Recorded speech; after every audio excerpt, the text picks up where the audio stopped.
So, this submitter says that this is a story about the time her brother who saw a skinwalker, and they also send proof, so stay with me, but he didn't react like a normal person would. So she says, I grew up in a haunted house, and this is the story about my brother's encounter with a skinwalker in his yard. It's important to know that I overreacted and my brother completely underreacts. He calls me, he's just very chill, and he said, hey, I just saw the weirdest thing in my yard. I'm gonna tell you about it. You tell me what you think. So I'm like, okay. What did you see? What was it? And he said, well, there was a helicopter flying over my house, which is normal. That happens a lot around here. And I said, okay, yeah, and he said, well, they had the spotlight out and they were shining it on my front door. It was weird. So I go to the front door and I'm looking at them and they're looking at me, and then they just circle around a little bit and then they leave. So I figured that something must be outside. If they're out there circling, what were they looking for? So now my brother had my attention because I'm like, what were they looking for? He lives out in the country, but not way out in the country. He lives on a main road and he has neighbors and stuff, but he still is out in the middle of nowhere. So, of course, when he goes outside, it has a light on it. So he said he's scanning around, looking when he lands on this thing. So I asked, what thing? He replied with, I don't know. It was weird. Just that sentence alone already had me on high alert. Because for Grant to say something's weird, I knew it was about to be really weird. So he starts to describe it. He said, when the light hits it, it's on all fours, right? But it has glowing eyes, and its face looked like a human face, and it had no hair on it. And it was this slick, wet-looking thing.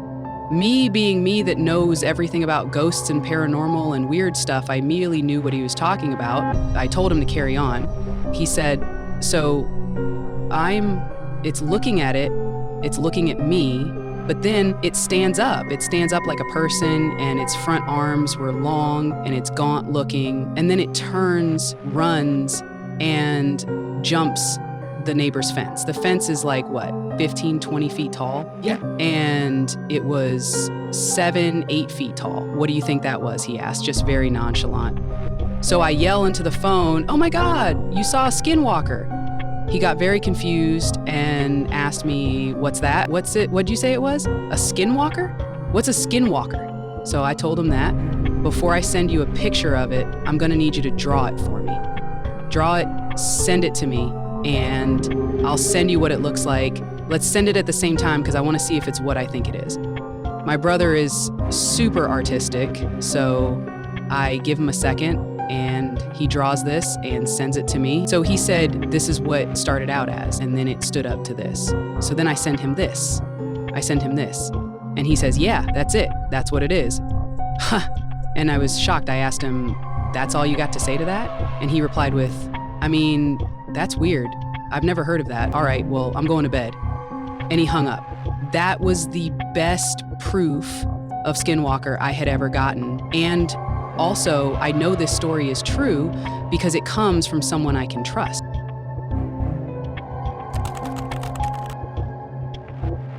This one happened in 2021 on Thanksgiving.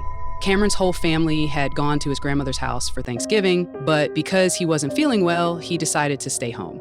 As he's laying in bed in deep sleep, he gets woken up by his mom calling him from downstairs. Right away, Cameron realized that there's no way that that was his mom, being that his room was right above the garage, so he would have heard the garage door open, 1. And 2, he knew that his mom was at his grandmother's, but regardless, Cameron decides to answer. So he sits up and goes, yes?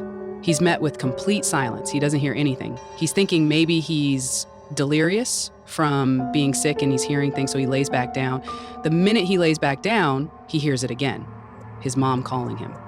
At which point, he gets up out of bed, he walks over to his door and looks on the stairs and says, yes. But again, he's met with complete silence. The whole house is completely silent. He decides that he's gonna call his mom and try to figure out what's going on. When he calls her, he asks his mom, where is she? And she responds with that she's still at her grandmother's house with the whole family, like they're still having Thanksgiving dinner. He then tells her that he keeps hearing her voice calling his name, but to not panic that he's probably just, again, delirious from being sick. Once Cameron hangs up the phone, he hears the mom's voice again. At this point, it was almost like a light bulb went off in his head. He realized what he was dealing with. He lives right near a very large forest, so encountering these things was not very uncommon, and he was always told what to do in the event of him ever encountering one of these things, that you never respond. You ignore it, you let it keep calling your name, you don't interact with it. Eventually, the voice did get tired and stopped. When his parents got home, they believed him. Like, they were fully aware that this is a known thing. They advised him to get cleansed.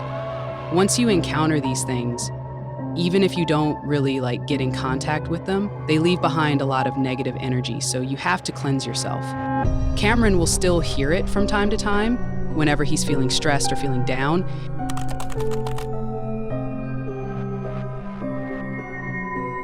For the sake of the story, let's call him Travis. So Travis usually makes his way home around 5:30 p.m. after school. On this day, there was a meeting after school, 1, and 2, he also got detention, so he didn't end up making his way home till almost 7:30, which meant that it was already getting pretty dark out.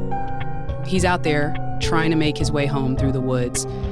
He has a flashlight. It's literally the beginning of any type of scary movie. As he's walking along, he gets to a very heavy wooded area. He can see his house from a distance when he then spots it to the left. This thing was about 7 to 8 feet tall. It was peach white colored and just sitting on all fours.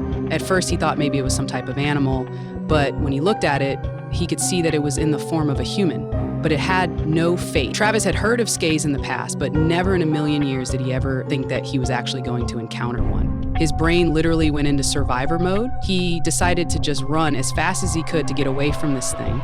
As he's running away, he hears a whisper, literally right next to his ear, saying his name. At this point, Travis is having a full-on panic attack. The fact that this thing knew his name completely sent him on a verge if he doesn't even know how to describe it. Once Travis made it to the porch of his house, he broke down and started crying uncontrollably. Once he made it inside, he shut the door and has not seen it since so far.